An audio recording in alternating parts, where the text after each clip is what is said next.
Donc on est Daf Lamadhet Bechorot.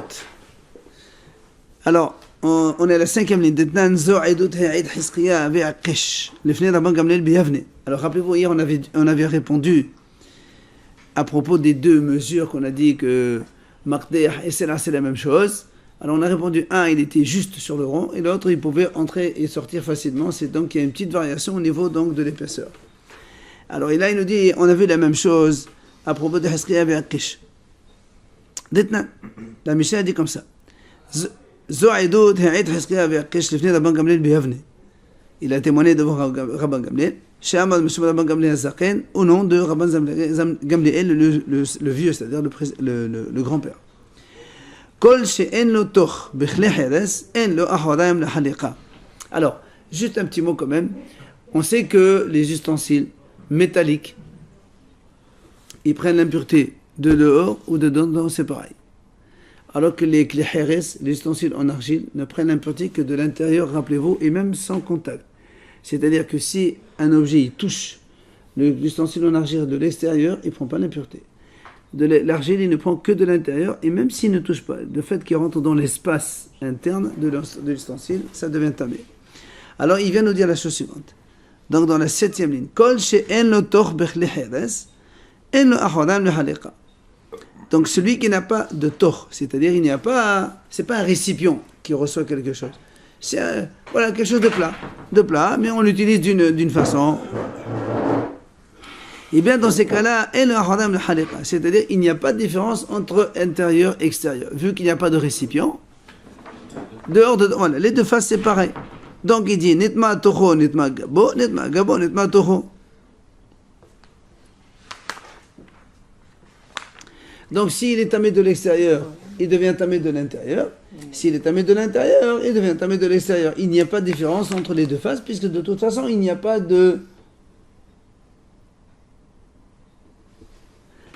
donc de récipient. C'est pour ça que c'est donc indifférent. Alors, la Gemara dit, elle pose une question. Qu'il est betochot ala rahamana. Et les torts et mêlés, les torts là, te mêlés. Il dit comment tu peux comparer et dire à propos du Kleheres, si là, nous on a dit donc dans la Mishnah, un kéli est son récipient, si il se rend impur de l'intérieur, il est impur de l'extérieur, s'il est de l'extérieur, de l'intérieur. Alors, on a dit comment? Nous on sait que Kleheres, il ne prend jamais une tomate de l'extérieur, c'est que de l'intérieur. Comment donc tu le compares ici avec le Kleheres, l'argile? L'argile, il ne prend jamais la tomate de l'extérieur. Comme il a dit, le kleheres, s'il n'a pas, imaginons un truc plat, il n'a pas d'impureté.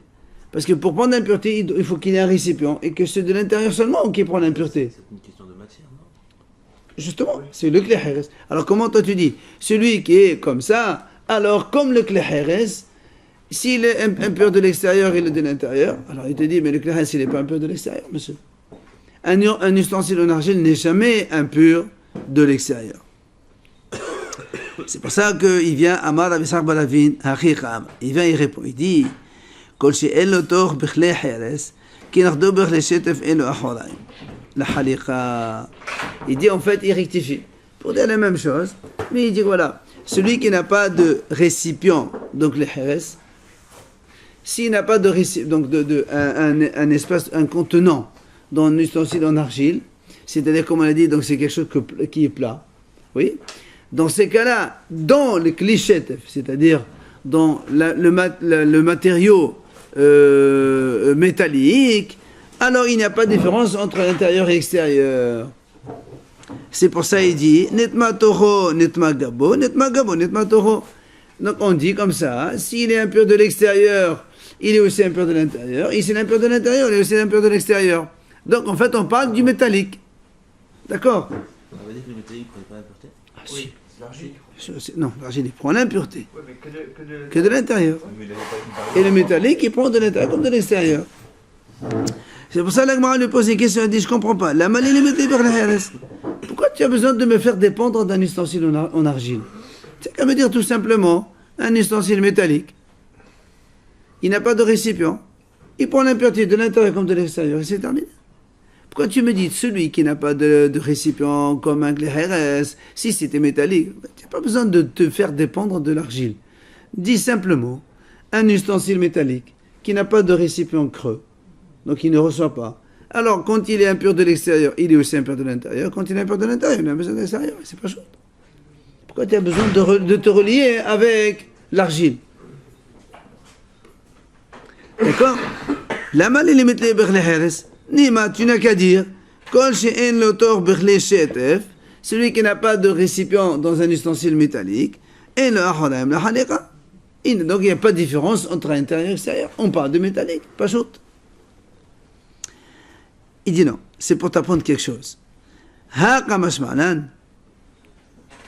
diyesh l'autor, hareo kirle Heres. Que s'il a un récipient,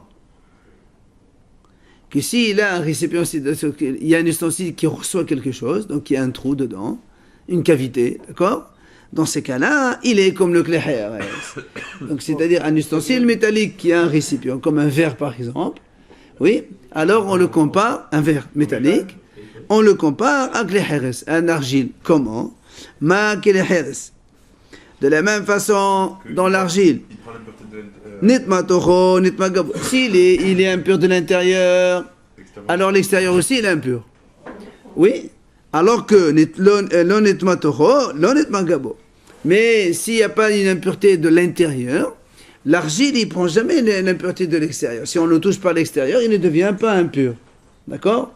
Ça c'est Avgléchet, Nitma Toho, Nitma Gabo, Nitma Gabo. Donc l'impureté, elle va. Il n'y a pas de calvarum. La partie métallique.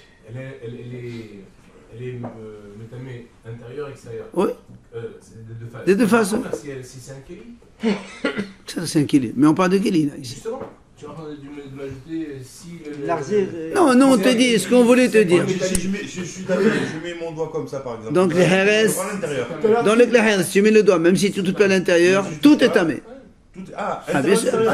C'est parce que c'est un Kelly. Mais pourquoi au début C'est en argile, un ustensile en argile. Une bouteille en argile. Pourquoi au début on a L'impureté, elle va vers l'extérieur, c'est ça? Hein? L'impureté, elle va vers l'extérieur. Non, l'impureté ne se contracte que de l'intérieur. C'est ça qu'il faut retenir. Pas en direction de Bah, l'extérieur. évidemment, après, elle aura impur, qu'importe. De toute façon, il est impur. Qu'il soit impur de l'intérieur ou de l'extérieur, c'est la même chose. Elle va comme ça. Elle va pas rentrer comme ça. Voilà, il n'y a pas d'impureté de l'extérieur. Comme Ça n'existe on va. pas. Elle va comme ça. Donc c'est que Oui, si mais- ça touche l'intérieur, ça va à l'extérieur. Mais même si ça ne touche pas. Enfin, Si elle a l'impureté de l'intérieur, exactement, ça impurifie tout l'ustensile. Mais de l'extérieur, tu touches, rien du tout. Et en métal.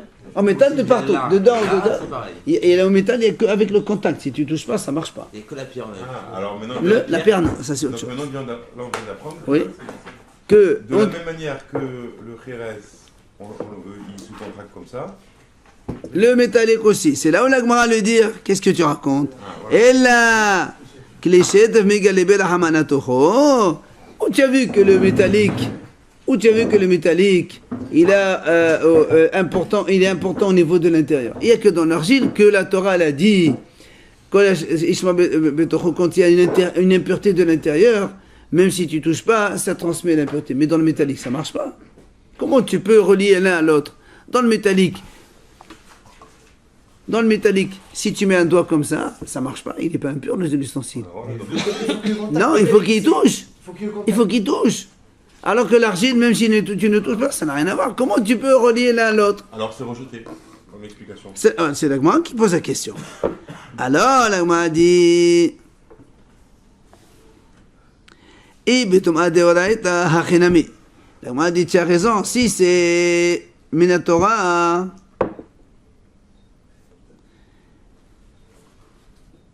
C'est-à-dire, netma, donc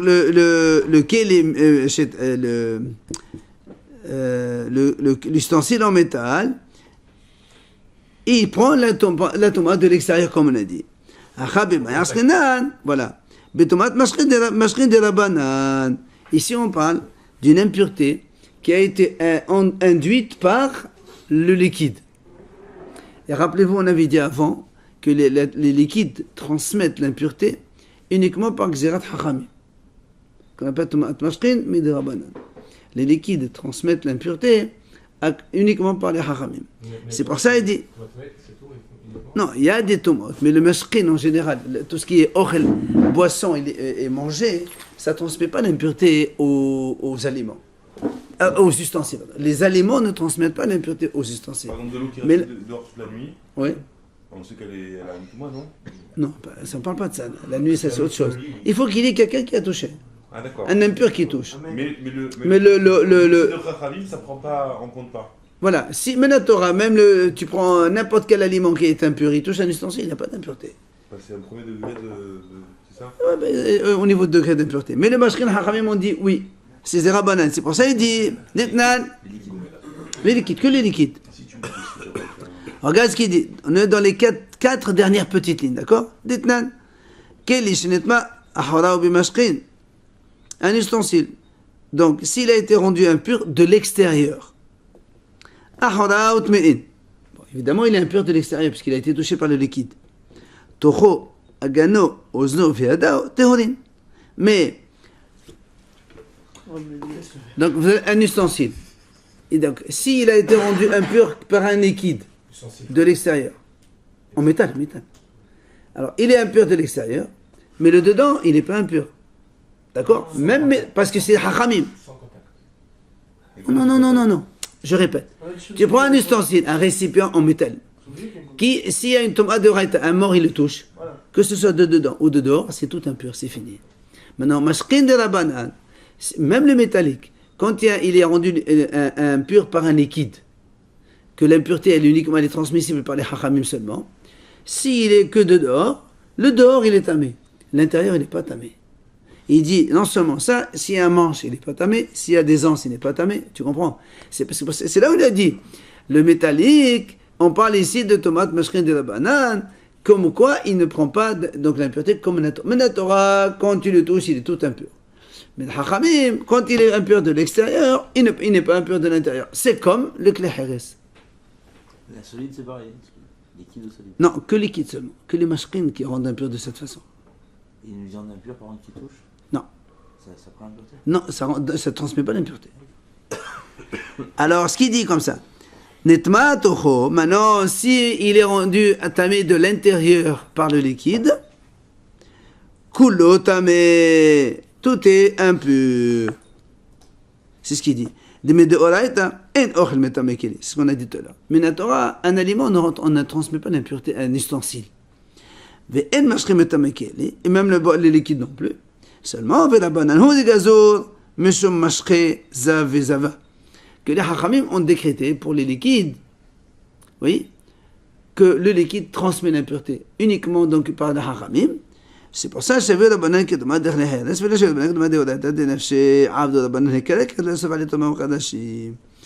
ça que les hachamim disent comme ça.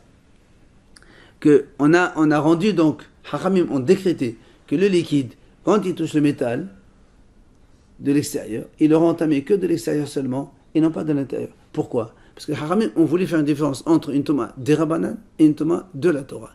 Quelle est la différence? C'est que quand on a par exemple un aliment trauma qui est devenu impur, normalement quand il devient impur, il faut le brûler. Seulement, hachamim ont dit, on doit faire une différence entre une tomate de la Torah et celle de hachamim. Pourquoi? Parce que si on ne fait pas de différence, des fois il y a une tomate, une impureté de hachamim qui touche une trauma. Et auquel cas, quand des hachamim, normalement il ne faut pas le brûler. C'est que quand la trauma, elle est impure de la Torah qu'il faut brûler. Alors, si on ne fait pas de différence, les gens ne vont pas savoir, ils vont toujours brûler. Alors, c'est assurd de brûler des choses inutilement. Alors, c'est pour ça que hachamim, on met cette différence dans la Touma au niveau des ustensiles métalliques pour que les gens comprennent. Attention, si c'est une Touma de hachamim, tu ne vas pas brûler la Touma ou les Kadashim. Parce que la Touma n'est que des hachamim seulement. Mais la Torah, c'est permis. C'est permis. Minatora, le liquide, il touche un ustensile, il ne le rend pas impur. C'est exactement le haramim. Et pour que le haramim fasse comprendre aux gens qu'il y a cette différence, ils ont mis la différence justement au niveau du qu'il est métallique.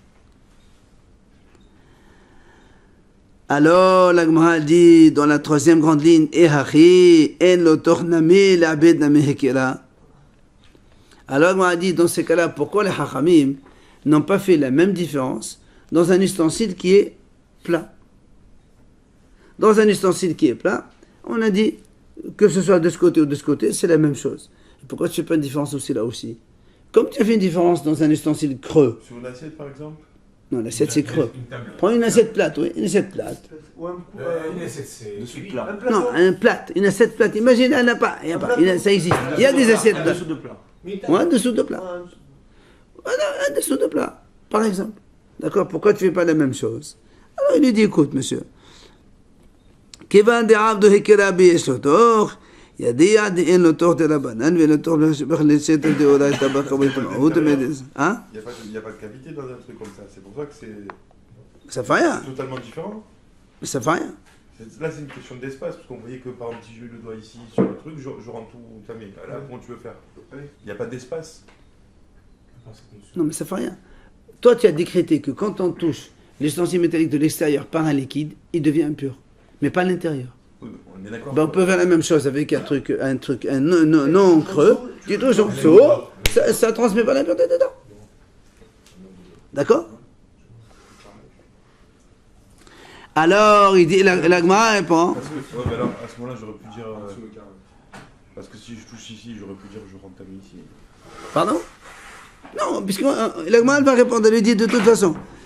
Kivan de abdu karabi yesh l'autor. Il y a des l'autor de la banane. Mais l'autor va l'échec. Non.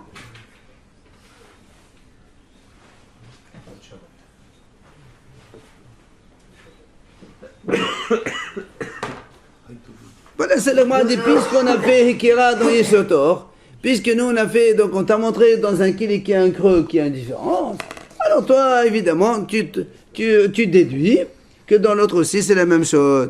Il y a des le tour de la banane. Alors, la Gemara pose une question.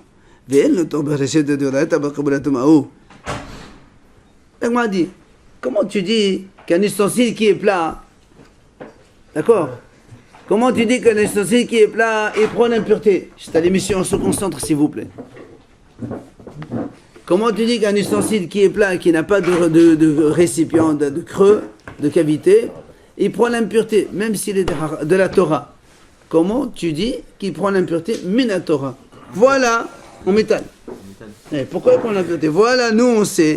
Dans la Torah, quand la Torah a parlé de l'impureté, elle dit, le pasouk, il n'a pas mis ici. Le pasouk est marqué à côté du sac. C'est-à-dire, la Torah dit là-bas, quand est-ce qu'il prend l'impureté et tout ustensile, il doit ressembler à un sac. C'est-à-dire, il y a un contenant, il y a un contenu. D'accord?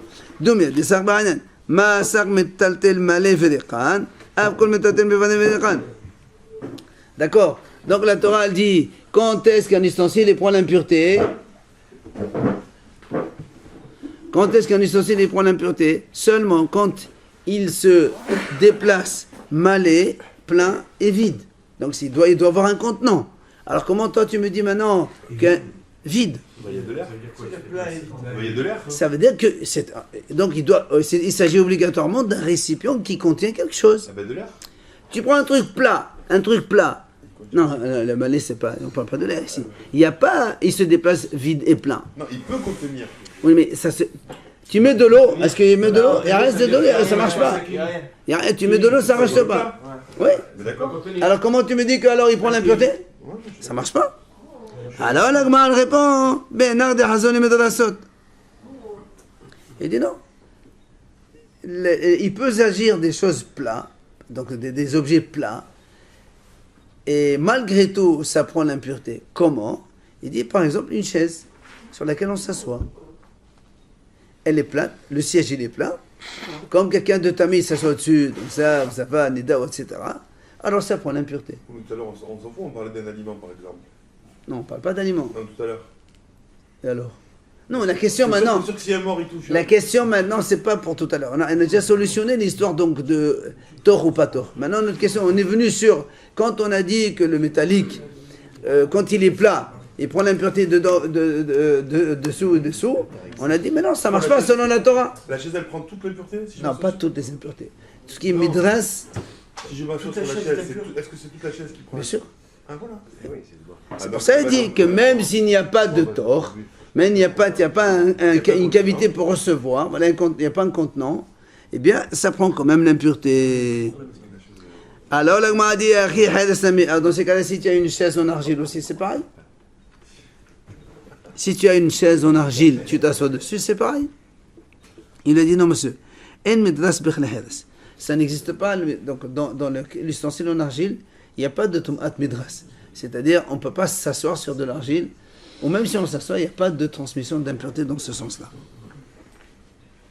Ça, c'est donc la parenthèse à propos donc de le témoignage qu'il a apporté à Hiskaya Beakesh. Maintenant, nous, on revient à la question qu'on a posée avant. On a dit que le maqdeh, quand on pique avec la pointe, et le sela, c'était la même dimension. On a répondu en haut. Un, il a donné une réponse, c'est... Juste quand ça rentre, là, c'est... Voilà, Rav Hasda, c'est ça, maqdeh fait ce mot, et il lui dit comme ça. Donc on a dit, en fait, la différence entre les deux, c'est que le maqdeh, il rentre pile, alors que le sela, le trou il est un peu plus grand, ça rentre et ça sort facilement. Donc le trou il est obligatoirement plus grand. Rav Papa Amar, il vient Rav Papa, il donne une autre réponse. D'accord? Maqdeh gadol shanin. Il dit en fait, ici on parle d'une on va dire une pointe ou une broche grosse, plus grosse que le sela. Voilà, tout simplement. Toi, tu as dit que le maqdeh et le truc c'est la même chose, et le sela c'est la même chose. Ici, on parle d'un maqdeh qui est beaucoup plus gros. Alors, la Gemara dit quoi? Miklal di maqdeh stam zotranami mikasela. De là, on apprend que quoi? Donc, puisqu'ici, tu me dis, on parle ici on va dire une pointe qui est grosse, c'est-à-dire que s'il y a une pointe normale, elle est plus petite que le sela. Puisque toi, tu me dis, quand la pointe, elle est grosse, ok, elle est plus grosse que le sela. Donc, si on prend une pointe petite, elle est plus petite que le sela aussi. Puisque une pointe normale, c'est ça le sela. Le maqdeh que nous, on a dit, ça ressemble comme un sela. C'est là on a posé la question. Il lui dit non, ici, il s'agit de maqdeh plus grand. D'accord? Alors, la m'a dit, Rabbi Meir. Cela va bien selon Rabbi Meir. Mais selon Hachamim, qu'est-ce que tu peux dire? Pourquoi cette discussion entre Rabbi Meir et Hachamim? C'est aussi qu'on a vu ça. Il dit comme ça. Avec quel maqdeh? Quand on a dit il y a un trou dans le crâne, ça fait une perte de matière et donc il n'y a pas d'impureté dans la pièce. Rabbi Meir dit, Beqatan shel rofim, tu veux dire Rabbi Meir. Rabbi Meir dit, c'est une petite pointe. Alors que Hachamim disent, Begadol shel lishka. Hachamim disent, non, c'est une grosse pointe. C'est par rapport à l'impureté? Oui, parce qu'on a dit hier, quand il y a le crâne et la colonne vertébrale, s'il manque une vertèbre ou deux sur le médecin mabitidel, ou il y a un trou dans le crâne. Mais pourquoi les orifices alors ça compte pas? Quel orifice? Non, on ne parle pas des orifices. Mais non, on parle de perte de matière ici. Si tu as un crâne, il manque un petit bout, il n'y a plus, parce que nous on a dit il faut qu'il y ait un minimum de squelette de l'homme pour rendre donc la pièce impure. Ok? Donc, qu'est-ce qu'on voit ici? On voit que Rabbi Meir, comme il a dit que le maqdeh il est petit, donc on voit qu'il y a une petite pointe. Par rapport au sela, ça marche. Mais les Hachamim, eux, ils ont dit que la pointe elle est grosse. Dans ces cas-là, ici, puisque nous on parle ici d'impureté dans le crâne, donc Hachamim et pour les Hachamim, le maqdeh, la pointe et le sela, c'est la même chose. Parce qu'ils ont dit c'est un grand maqdeh. Juste pour comprendre, Oui. c'est-à-dire que la pointe Qui fait un trou dans le cerveau, dans le crâne. Elle baisse le volume. Voilà, absolument. Exactement. Du crâne. Ben oui, parce que tu fais. Exactement. Nous, on a dit comment une pièce elle est tamée quand il y a le crâne avec la colonne vertébrale. Après, on a dit s'il manque, selon Beth Shammai, 2 vertèbres, ou selon Beth Hillel, 1 vertèbre. Déjà, donc, il y a plein d'impuretés. Et on a dit dans le crâne aussi, s'il y a un trou dans le crâne, donc il y a une perte de matière d'un peu d'os qui est perdu. Il n'y a pas le volume. Il y a pas, donc s'il manque, alors dans ces cas-là, la pièce elle est pas impure. Et là, on a vu la discussion, soit quelle est la taille de cet orifice. On a dit, donc hier on avait dit, un il dit, maqdeh comme une pointe, tu fais un trou. Et l'autre il dit non, il faut qu'il y ait quand même comme un sela. Et c'est là, après, on a montré que le maqdeh et le sela, ils ont le même diamètre. Quand tu parles de trou, c'est par rapport pas au volume, mais c'est parce que c'est imparfait. Non. Il y a, la Torah dit Parce que nous, on sait qu'un homme entier, il rend impur.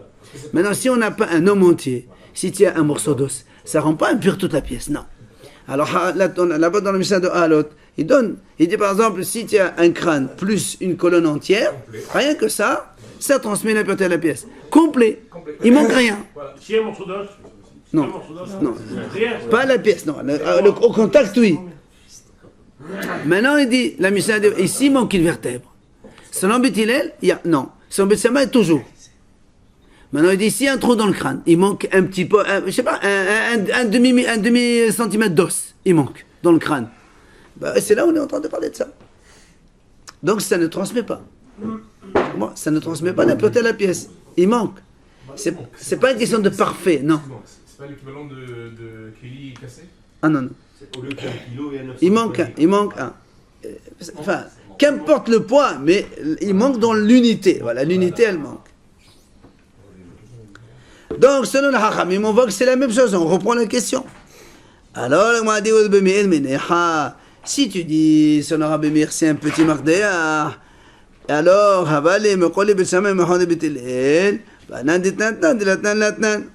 si on dit,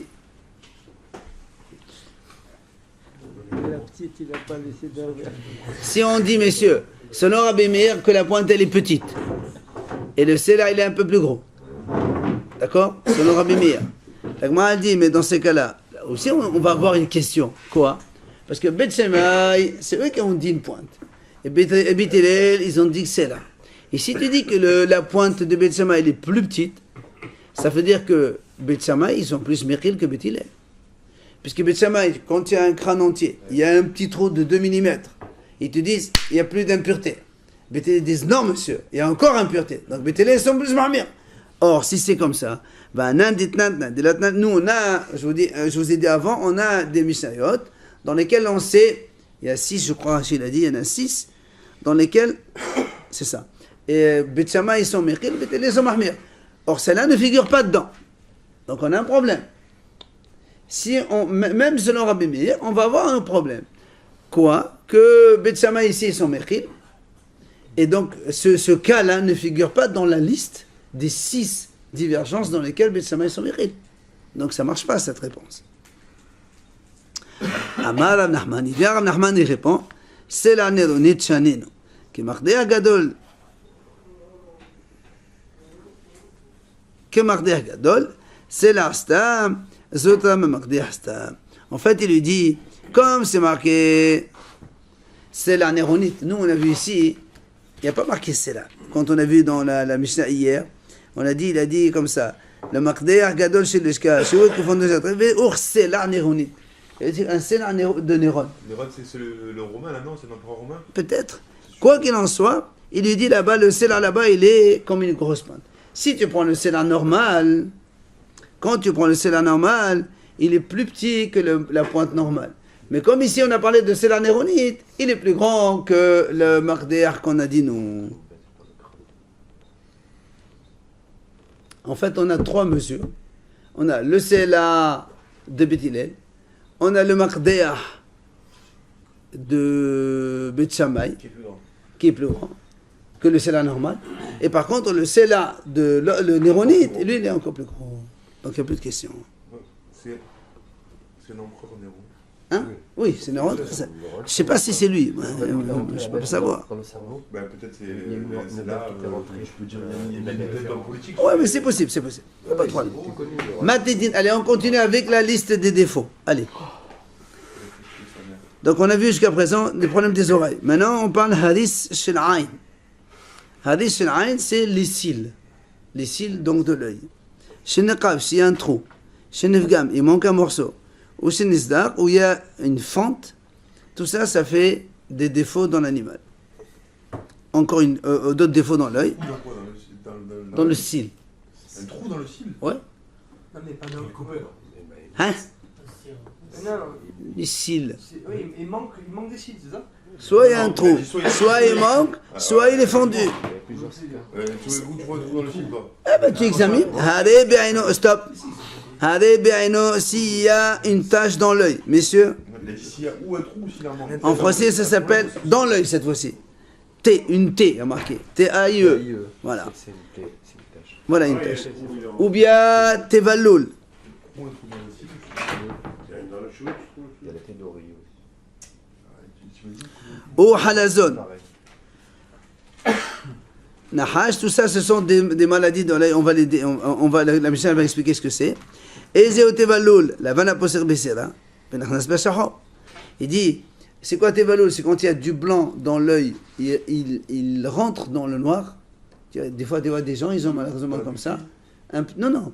Dans l'œil, il y a la cornée, il y a la pupille à l'intérieur. Il y a une tache dans la cornée blanche qui dépasse et il rentre dans le noir.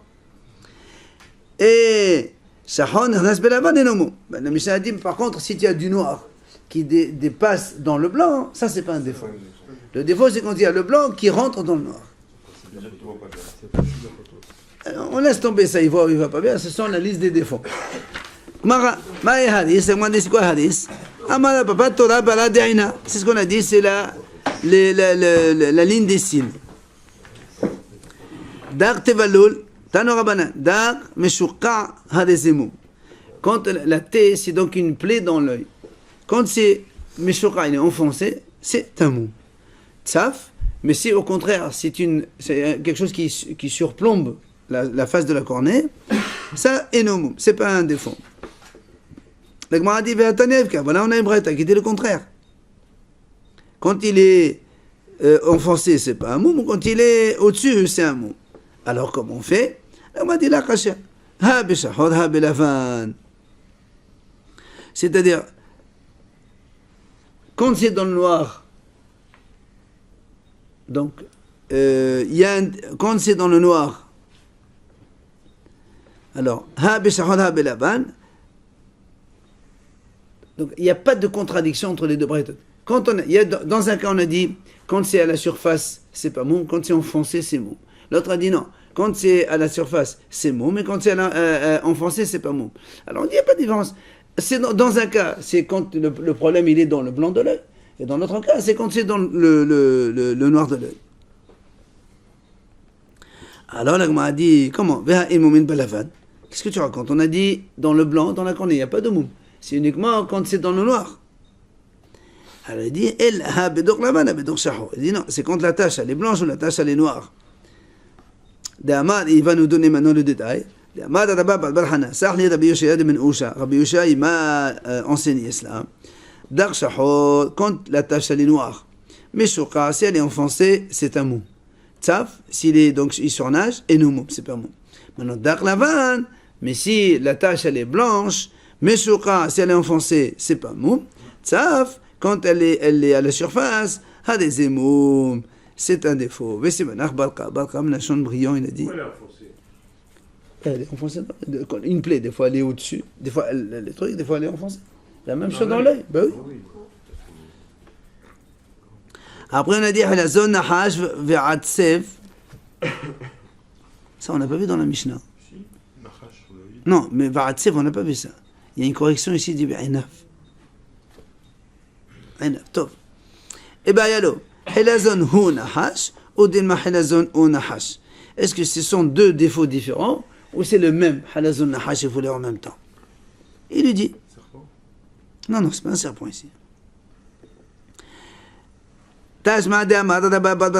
Il a dit Rabbi Barhana, Sahli Rabbi Yohanan ben al-Azar, Rabbi Yohanan il m'a raconté.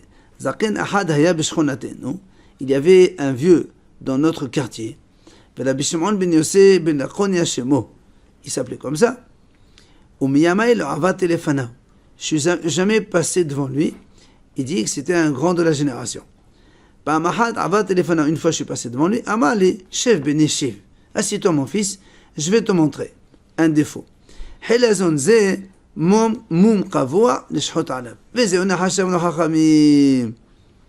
Il lui a montré dans son animal, tu vois, il lui dit ça, c'est le halazon qu'on a marqué dans la Mishnah, et c'est la même chose que Nahash. Donc en fait, c'est le même défaut. Halazon, Nahash, c'est le même défaut, c'est pas deux défauts différents. Nahash, c'est quoi? C'est un défaut dans l'œil, c'est pas un serpent ici. C'est la même, c'est vrai. Oui, on s'en fout de ça. Alors, la Gemara dit, Il dit, mais nous on a dit qu'un homme il ne voit pas les défauts de ses propres animaux. Or celui-là c'est son propre animal, il est en train de montrer donc les défauts dans l'œil. Aval, voilà, Khalat al-Midi. Ouais, c'est pas enseigné. Il peut montrer la halakha. Il explique, voilà, il enseigne la halakha au Talmidi. Ça, c'est que pour les bêtes, c'est pas pour les hommes aussi. Pour les bêtes pour l'instant. Ouais, c'est quoi, là-dessus? Après on verra pour les hommes, pour les kohanim. Le Talmidi, Morinlo. Et les élèves, après ils lui montrent. D'accord? La Gemara pose une question. ואמר רבי אבא אמר רבי עונה כל תלמיד חכם שמודה לך ובא אם קודם מעשה אמר השומעין ואם לא שומעין לא. La Gemara dit, d'accord, on a dit que quelqu'un qui veut enseigner une halakha, mais il peut l'enseigner, c'est valable quand la halakha elle vient avant le ma'aseh, l'action. C'est-à-dire, je peux t'enseigner une halakha, après la question se pose en pratique, là tu appliques. Mais là, la halakha qu'il a enseignée sur un défaut qui existait déjà. Tu ne peux pas enseigner une halakha sur un truc qui existe déjà. Celui-là, lui il avait... Mais non, tu enseignes la théorie. Demain, tu as le cas pratique qui arrive, alors tu peux répondre comment tu as enseigné. Mais là, il y a déjà le défaut dans l'œil. Tu vas leur dire, messieurs, vous savez, ça c'est un défaut qui est défaut. Oui, je peux manger l'agneau. Ça ne marche pas. Il faut d'abord que tu enseignes la halakha. Et après, quand la question se pose, tu parles.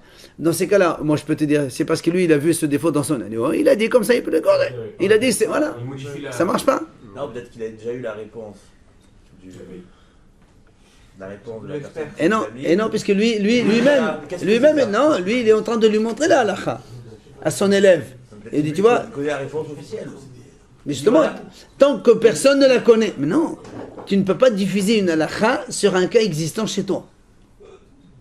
Tu comprends? Peut-être que lui, il a eu l'information la veille, Mais l'information officielle. Si il n'y a que lui qui le savait, il ne peut pas diffuser une halakha sur un cas sur lui. Alors la Gemara dit, la Gemara répond, justement, lui il avait déjà montré la halakha depuis avant. Il a enseigné la Il a déjà enseigné la halakha, ce zaken là. Voilà, la théorie. Donc lui il montre à d'autres, mais il a déjà enseigné. Et c'est au Tevalul, la Gemara dit, c'est quoi un Tevalul? La vanne a posé quand on avait dit donc quand le blanc il rentre dans le noir. Matnitin Mani, c'est Rabbi Yossi. Qui c'est l'auteur de notre Mishnah? C'est Rabbi Yossi. Détania. La vanne v'nachnas b'shachot. Shachot v'nachnas b'lavan hadesibum. Devrait Rabbi Meir. Vous voyez? Donc Rabbi Meir, lui, il dit non. Que ce soit le blanc qui rentre dans le noir, ou dans le noir qui dépasse le blanc, dans les deux cas, c'est mou. Rabbi Yossi dit non, comme notre Mishnah. La vanne v'nachnas b'shachot hadesibum. Shachot v'nachnas b'lavan et non mou. Chez nous, même balavan. Parce que Rabbi aussi il dit non, le noir, hein? Comment on peut avoir une idée contre la Mishnah? Alors des Tanaïm montre, il peut se contredire. Il n'y a aucun problème. Et donc Rabbi aussi il dit comme ça, le blanc qui rentre dans le noir, c'est un défaut, mais un noir qui rentre dans le blanc, c'est pas un défaut, parce que dans le blanc, il n'y a pas de défaut, lui il a dit. Amadav, Ma'etamad Rabbi aussi, pourquoi Rabbi aussi il dit comme ça? Quelle est sa raison? D'artiv, Yassa mehelev ainemu. Tadba de'ina ekri ainemu. Stama la ekri. Il te dit, c'est marqué à propos, le pasuk il dit comme ça, Yatsa mehelev ainemu. Rachid explique, le rachat il sort à cause de la graisse dans son œil. C'est une image. Le rachat, plus il s'engraisse, plus il voit les choses, il aime les choses, il désire des choses, et plus il continue à faire des âneries. Alors donc de la graisse de l'œil, il sort le rachat. Alors là on dit que le défaut, il sort du blanc de l'œil pour aller chez le noir. Rabbi Meir, alors nous on dit au Rabbi Meir, et pourquoi toi Rabbi Meir tu dis que dans les deux sens c'est un défaut? Alors il te répond, Ma lachon tevalul, davar mevalbel et ta'inayim. Lui il t'explique le mot tevalul, c'est quelqu'un mevoulbal, et il est trouble. Il embrouille. Voilà, brouillé, embrouillé, que ce soit dans un sens ou dans l'autre, il est toujours embrouillé, alors c'est pour lui c'est un défaut. Il traduit le mot tevalul. On continue avec les défauts de l'œil, messieurs. Matitin, havarvar ve'hamayim haqivoim. Il dit, havarvar, ce sont des taches dans l'œil. Ve'hamayim, c'est un larmoiement, des larmes qui tombent dans l'œil. Larmoiement. Haqivoim, quand ils sont permanents, ce sont des défauts. Donc on précise bien des tâches et un larmoiement permanent, que vous voyez tout le temps. Ouais. Quand tu dis des taches même rouges. Non, des taches blanches, Rachid explique. Et des taches blanches. Alors, il dit, la Gemara dit, qu'est-ce que c'est permanent? Nous, en fait, on pense que c'est permanent, c'est pas permanent. Ezeo havadva kavua, kol shishash munimio. Hachamim disent, qu'est-ce qu'on appelle des tâches fixes? Si il dure 80 jours. Et alors, tu vas les vérifier tous les jours. Rabbi Hanana ben Atiknosom, Ama Botkinoto Shosha Permim Betosh Monim Yom. Il dit en fait, dès qu'apparaissent les premières tâches, donc on le vérifie une fois. Après, tu divises 80 par 3, ça te fait 27, voilà, 26 jours et demi. Tu viens le contrôler 26 jours et demi. Non, pas tous les mois, 26 jours et demi. Après, encore 26 jours et demi. Et la quatrième fois, si au quatrième, il y a encore la tâche, c'est terminé, c'est un défaut, et donc on peut égorger l'agneau si on veut avec. Ça c'est pour le mot havarvar. Maintenant, ve'elohen ma'em kevoim. Et donc, maintenant, quand est-ce qu'on peut définir un armement comme donc fixe? Il dit comme ça. Achal l'arvi avesh l'kshamim, l'arvi avesh l'slahim. Il dit comme ça. On donne à manger pour savoir si ça guérit ou pas. Quand il y a de l'armement, on lui donne donc des remèdes. On voit si ça part ou ça part pas. Si ça part, donc le défaut, c'est pas un défaut.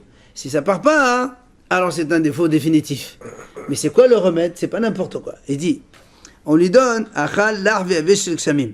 On lui donne donc de la nourriture, donc de la paille tendre et sèche à l'époque des pluies, c'est-à-dire en hiver. Et l'arve avesh shel slahim. Ou bien on lui donne l'arve avesh, donc des herbes donc humides, tendres ou secs, shel shlahim, c'est-à-dire ce sont des champs qui ont besoin d'être arrosés. C'est-à-dire, c'est pas, parce que là on a dit shel kshamim, c'est des champs qui n'ont pas besoin d'être arrosés. La pluie, ça leur suffit.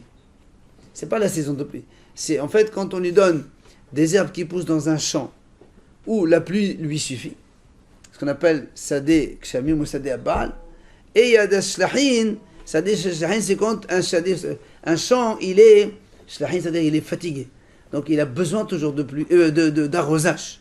La pluie ne suffit pas. Donc que ce soit dans un champ ou dans un autre champ, c'est la même chose. On lui fait manger donc de ces herbes-là. Là, quand ils sont humides, Rachid explique que c'est à Nissan, et quand ils sont secs, c'est au mois de Tishri. Donc quand on les fait manger ça, et après on voit, s'il a guéri, le défaut n'est plus.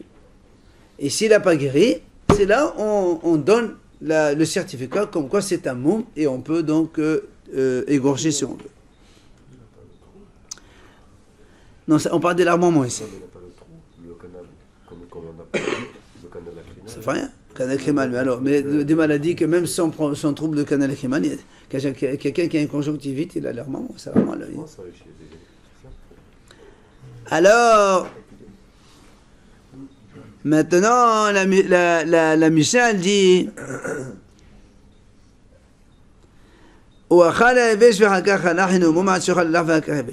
il a dit, pour certifier que c'est un môme, comme on a dit nous, il faut qu'il mange d'abord l'humide en premier et le sec en second. S'il a inversé, ce n'est pas un test, ce n'est pas un remède. Le remède, c'est ça. Il faut que ce soit fait dans ce sens-là. D'accord? Nissan d'abord, humide, et Tishri quand il est sec. Évidemment, parce qu'il passe l'été, ça sèche. Et combien de temps on a pour faire ça? Jusqu'à qu'on est au. Si sa personne. Ça commence après Nissan, il faut attendre le Si Nissan. sa personne. En général, il doit procéder. Si on marque le défaut, ça doit tirer, comment il fait? Mais il attend. Il attend. Ou bien ils ont des réserves. Il y a des herbes qui sont humides, ils sont tendres, ils sont secs. Non, pourquoi on dit Tishri? Parce que quand ça passe l'été, ça a séché. Donc tu peux avoir à dispo n'importe où tout le temps. Mais en fait, on peut l'avoir avant Tishri. Mais tu peux avoir l'année dernière. Et tu peux avoir l'année dernière. On peut en garder. Allez, Gmara Matitimani, la Gmara dit qui est l'auteur de cette Mishnah? La Gmara dit c'est Rabbi Yehuda. Pourquoi? Détania, on a vu dans une brata, c'est marqué. Havazat Kavua Arba'im Yom. Ou même Akavim Shmonim Yom, Dvede Rabimir. Alors, donc tu vois, ici il y a une mahlokat. Rabbi Meir il dit, quand il y a les taches blanches, c'est 40 jours. Les larmements, c'est 80 jours. Or, nous, dans notre Mishnah, on a vu, non 80 pour les deux. Ça, c'est Rabbi Yehuda qui a dit comme ça. Rabbi Yehuda a dit que ce soit les taches blanches ou les larmements, c'est 80 jours.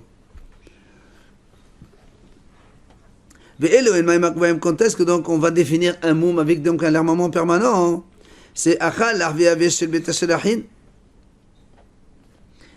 Comme on a dit donc, chez Kshamim ou chez Betashelachin, dans la mission on a dit, il mange donc ces herbes humides et après sec.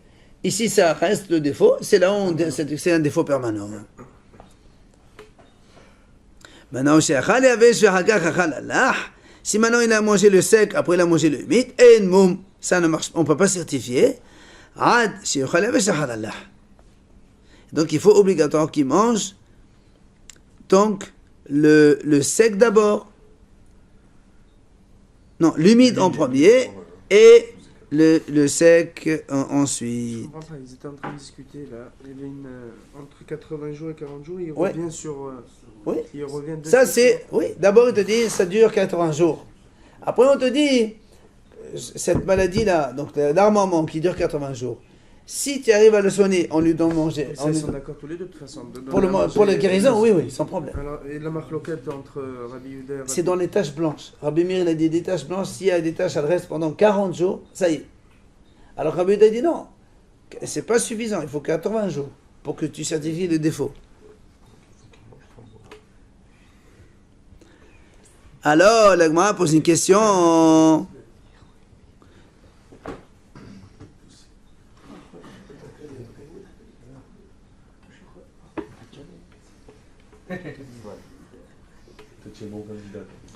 Vishno Shosha Hodashim.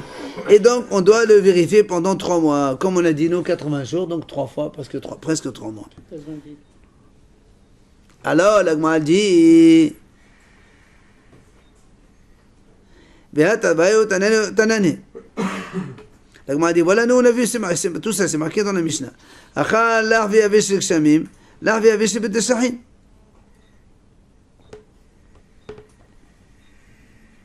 Parce que dans la Braïta ici, d'Etania, apparemment, il n'y a pas marqué chez le Kshamim. C'est ça. C'est ça, en fait, en fait, il faut compléter la Braïta. Comme on a vu dans la Mishnah.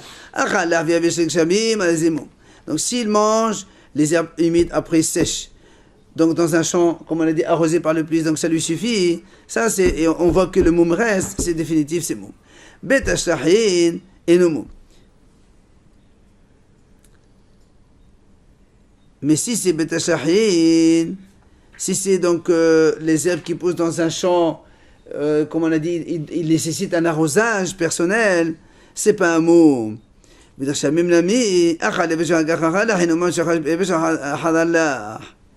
Et même dans la pluie, qu'on a dit que quand est-ce qu'on certifie le mot, on certifie le moum seulement lorsqu'on donne d'abord l'humide en premier et le sec en second. D'accord? Ça passe pas, c'est ça? Hein, et ça passe pas, évidemment. Je vais comprendre la différence avec le champ qu'on a reçu. Non, parce que dans la Mishnah, dans la Mishnah, nous on a dit Shel Kshamim ve Shel Shlahim. C'est donc des champs arrosés par la pluie ou des champs arrosés par la pluie ne suffit pas, il faut rajouter. Dans la Braïta, il y a marqué que Betashahim seulement, il n'y a pas le Kshamim. Alors il a dit tu rajoutes, en fait il faut rectifier. Et comme on a dit dans la Mishnah, si on lui fait manger ces herbes-là, humides et puis sèches, que ces herbes poussent dans un champ arrosé par la pluie tout simplement, ou bien un champ à qui la pluie ne suffit pas et il faut rajouter dans un arrosage personnel, dans les deux cas, si on fait le test et ça marche, alors donc si le défaut ne passe pas, c'est un défaut définitif. Alors là, on m'a dit... Vishnu Shosha Hodashim, comment tu dis il faut faire un test pendant 3 mois hein? Voilà, nous on a vu Vihatania, Vihalavidi Balavin Amad, Avisar Badashian, Adad Vinisan, Lah, et Lol Vitishri, Yavesh. Voilà, lui il a dit, Ravisar Badashian, il a dit en fait, il y a 4 mois, pas 3 mois. Il a dit Adad Vinisan, donc c'est 2 mois. Là c'est humide, et Lol Vitishri, c'est sec. Alors il a dit, écoute, c'est pas un problème. Ema, Adad v'Hessi Nissan, là, et l'autre v'Hessi Tishri Yavesh. Tu enlèves 15 jours dans chaque truc et ça te fait 3 mois, c'est pas un problème. La Mishnah, elle a pas dit 3 mois avec le temps. Hein? La Mishnah, elle a pas dit combien de 3 mois. C'est marqué 3 mois, non? 80 jours. Oui, mais apparemment on arrondit. Ça fait 90, Alors, c'est pas fini, non? La Gemara pose une question. La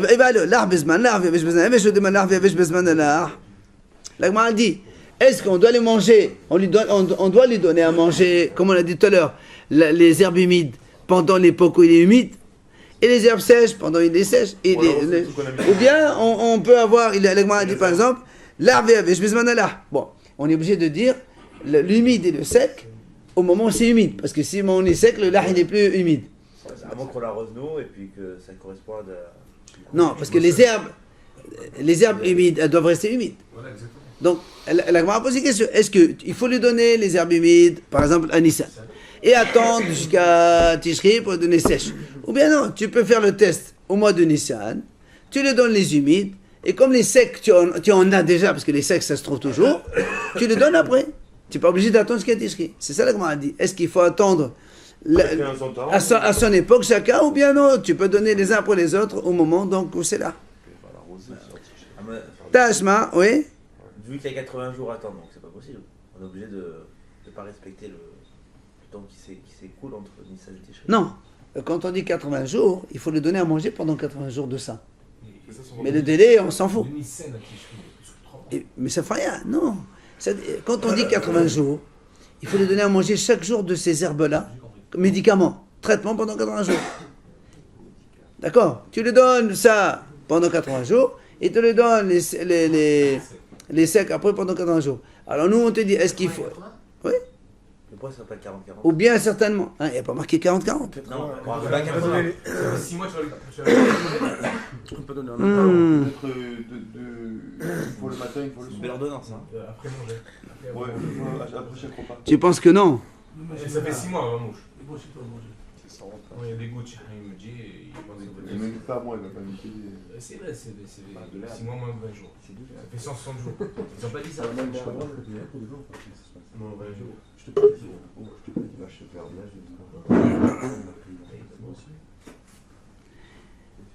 Alors peut-être que dans ces cas-là, à moins qu'on lui donne 3 fois dans les 80 jours, comme on a dit, la vérification elle se fait dans 3 jours. De Nissan à Tishri, comme il a dit Michael. Il y a plus que 3 mois. Non. Tu lui donnes le sec, regarde, tu lui donnes le lah Là, Nissan. 3 fois. Après tu lui donnes le sec. Hein? Après 3 mois, c'est quoi? Très bien, Nissan hier c'est 20. Stop, t'as fini. Après il arrive Tishri, tu attends. Tu lui donnes le... Comment il s'appelle? 80 jours. Certainement. C'est pour ça qu'il lui dit, est-ce qu'il faut le lard pendant le lard et le yavesh pendant le yavesh? Et auquel cas on est obligé de t'attendre. Ou bien non, tu donnes le lard. Il y a déjà du soc. Voilà, du lard juste après tu fais le yavesh, mais dans la période proche. Ouais, mais le calcul est quand même différent de la tâche. La tâche, il faut attendre 80 jours. C'est pour vérifier. Oui, mais ils ont mis ensemble la tâche. D'accord, mais ça c'est pour dire que la tâche, le défaut persiste. Si le défaut persiste après 80 jours, c'est un défaut Ouais, définitif. mais là, il y a du. C'est différent. Non?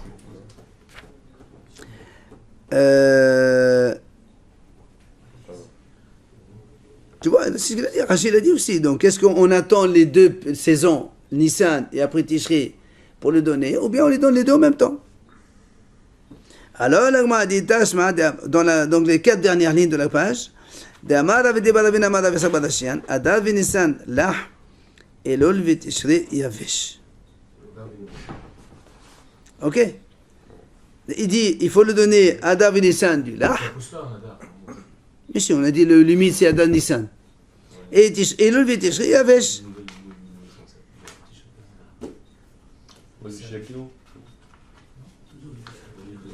Donc il lui dit, voilà, c'est marqué, tu vois bien, c'est marqué, l'humide pendant l'humide et le sec pendant le sec. L'Agma a dit non, il n'y a pas marqué, dès le m'appelle et dès le c'est marqué dans les Badav Nissan. D'accord, donc c'est pas sûr. On n'a pas répondu à la question, est-ce qu'il faut le donner à Nissan et à Tishri? On peut les associer les deux, donc l'un après l'autre au mois de Nissan. Et demain on verra combien il faut le donner, et on verra demain si c'est tous les jours, oui, c'est tous les jours qu'il faut le donner. Il faut tous les jours. Demain, on va voir la présentation là-dessus. Allez, Hazak. Attendez, je vais passer.